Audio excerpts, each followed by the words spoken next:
Hey, I'm right back with another video. And I'm going to follow up with the other video because as I was starting to brew my coffee this morning, I kept thinking, you know what? I need to follow up with that video. And the reason why I'm following up with it is because, like I said, I'm gang stalked. I can't just get on the phone and start chatting away this thought to somebody I used to know. It just can't be that way. So I wanted to follow up with this video, and please, I don't want to offend anyone, but the reality of this is so eye-opening that it compels me to make a video about it. The thing is that I want to talk a little bit about, the behavior of white people and what it means to be white and why they take offense to what I said, 16 years ago or something like that.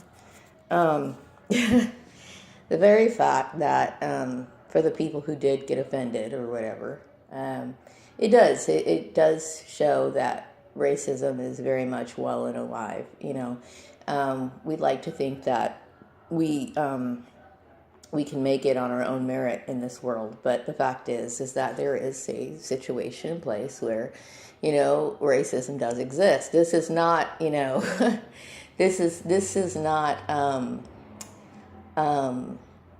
a revelation, okay? I mean, obviously, we all know that racism exists, but oftentimes people deny it more than they should, And in this situation, I mean, how else can you explain it, What it means to be white is, in my opinion, it means that you can basically take credit for the accomplishments of other people. And oftentimes, the average everyday white person wants to see themselves as like a George Washington. They want to see themselves as, maybe like a significant person in history. They want to align themselves and think that they're just as great as that person who may have built this country or may have done some sort of heroic act in the past or whatever. And because these people did something significant, they themselves, as an individual, believe that they are somehow superior. This is not an uncommon thought among many everyday average white people. Now, this is not to stir the pot, but this is just, these are my thoughts, And, when you look at people on an individual basis, you start to realize that's not true. And as a kid, I realized, I started seeing little by little that that's not true. That there's a lot of white kids who would bully me in school. And it wasn't true. I mean, I knew it. It's just not true. I mean, I look at people as an individual. What can you tell me that you've done in your life that is significant? If you can't, if you're somebody who is, mediocre in all your endeavors, if you're somebody who has not produced anything of any value, or you're incompetent in any way, it's like they desperately grasp for straws to find some sort of meaning in their life. And that's a privilege, because you get to surround yourself with so many other people who can live under the same delusion, that somehow you feel as though you're superior. Now,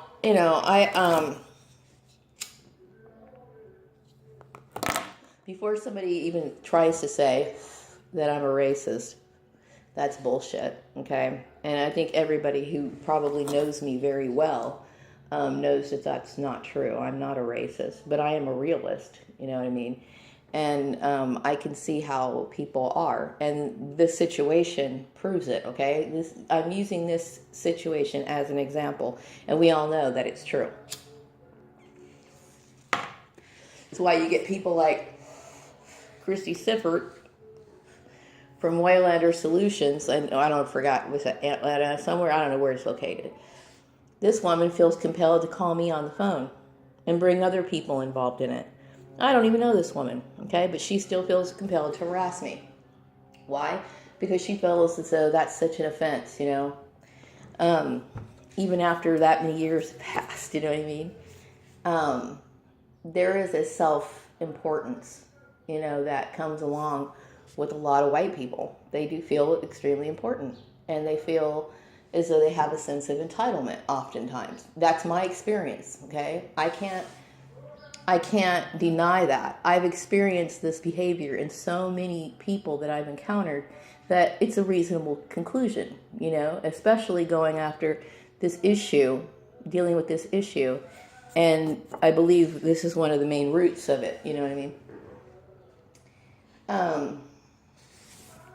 So when you're white, I'm assuming that you grow up and everything that you know about minorities is, in general, it's probably something that your parents told you or something that you saw on TV. And, that's one of, not the main reason why I don't watch TV, but TV is filled with a lot of illusions, and it gives people a false sense of,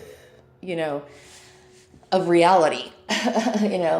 You might have watched old television shows and you may have seen black people depicted in a certain way, and really black people and other minorities, they vary in personality types, they vary in interest, they group them all together. But when you're a white person, you feel as each and every person has their individual personality, and you're okay with that. But you don't expect that, and you don't accept that in other minorities, okay? It's a very deep, complex subject matter.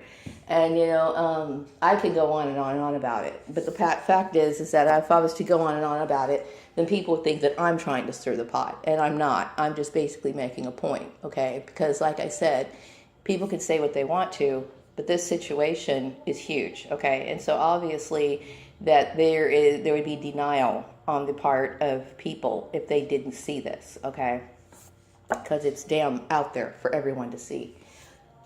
I think that racist feelings towards white people have been so ingrained in them that they instinctively act in a certain manner when certain issues like this happen. And oftentimes they're the ones who claim that minorities are playing the race card when they really aren't, okay? Because white people have been raised to believe in a certain privilege that they have. And they tend to look down upon people who are not like themselves. Okay? I'm very well aware of that. So when they encounter someone like myself, someone that doesn't fit the stereotypical image of a black person, it bothers them. Okay? Like I said, it would bother them either way. It would bother them if they thought that I was someone who was ignorant and a belligerent fool, is what they're thinking. And it bothers them if they find somebody who is intellectually superior to them. Okay? So I don't have to worry about their being their best friend, okay? I don't have to worry about that. The reason why is because it's a reality that I fully accept, And it took me a long time to fully understand that this is how white people are, okay? Because when I was little, I didn't see any reason for me not to be friends with white people or anything. And that's not to say as an adult I wouldn't be friends with a white person. I would if I felt as though they had decent qualities and they made an effort to understand my way of life, okay? Because there's a lot of white people who they realize, hey, sometimes I do things that hurt other people, and some people make an effort to try to change that. For those people, I'm more likely to gravitate towards those people, okay? But, there's a man named Tim Weiss, and he's a white man, and he travels throughout the country, and he talks about white privilege, and I think that he is a great resource to go to, only because he is raised and brings awareness about white privilege. He talks about it all the time, and even he says he struggles sometimes because of what instinctively comes to his mind, just because he's been trained for so many years to be a certain way. You know what I mean? It's not something that people can change overnight. This I fully understand, okay? But, so, at some point in every minority's life, they're going to have to deal with racism. They're going to. They just have to. I've been dealing with racism all my life. So I feel as though I'm more than qualified to talk about this subject. You know what I mean? And like I said, I can go on and on and on about it. But then if I was to do that, it would offend some people. Because oftentimes the truth hurts. It hurts, okay? I will tell you that I have never worked a job where I did not experience some form of racism. That's the truth. you know? And oftentimes, because that, because they're, you know, white people have a certain sense of entitlement, sad to say, they do. But they do. They feel as though they have a certain sense of entitlement. They feel like they can say and do whatever they want to, and they have absolutely no regard for your feelings or anything else. They just don't. You know what I mean? And I understand this. I fully get it. You know what I mean? So, I mean, I won't deny that. I can't deny. I can't overlook that fact. You know what I mean? So it's not that I wouldn't be friends with white people, but I have to be careful. You know what I mean? And be honest with you, I have to be careful about meeting friends, black friends too. I mean, you have to. Everybody has their weird issues, okay? But, you know, when I think about white people, I understand based on my previous experiences, and just I understand it's very difficult to grow up in an environment where you're constantly being, you know, fed into this idea of white supremacy. You know what I mean? So how can I expect white people to be different or accepting or accommodating or whatever to me?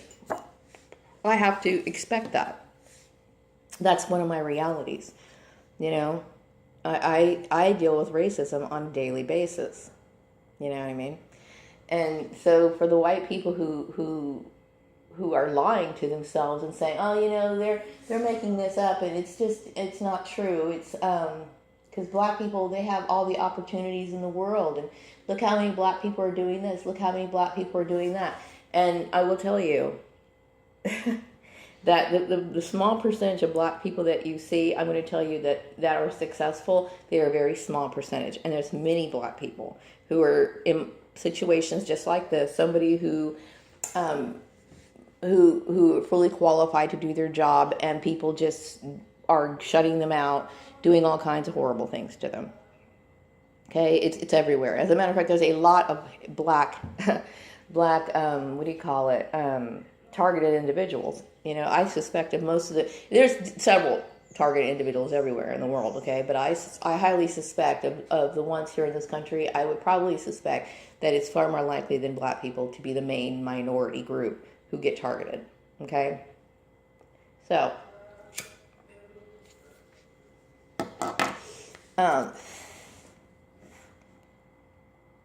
I can't deny racism. You know what I mean? Just because I don't talk about it doesn't mean I'm not aware of it, because I am. I'm fully aware of it.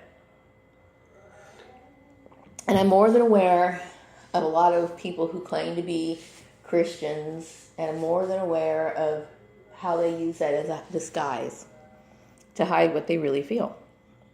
So, with that being said, and I think I've said enough, I wanted to just address that. If you are interested in Tim Weiss, I will go ahead and put one of his videos into the description box. And if you're interested in seeing more of them, they probably will appear on the sidebar, so you can watch more of them if you want to. But, because I'm not the kind of person who's going to sit here and try to demand people to see things my way. I'm not one of those people.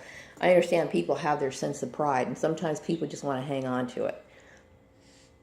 Okay? But my point is that, you know, I don't try to promote a political agenda, you know, but yet in this situation I was accused of doing so. So we have to look at this race issue a little bit more closer. We need to look at the race issue.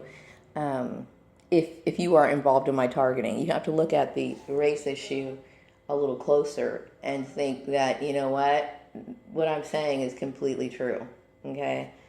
Especially if you're bringing up a situation that happened in 2001, especially if you're, by me saying that I was half white, and especially if you're going to bring up a situation where, in my experience, I've dealt with several white people who told me the horrible things, and they brag about it. They talk about it all the time, okay?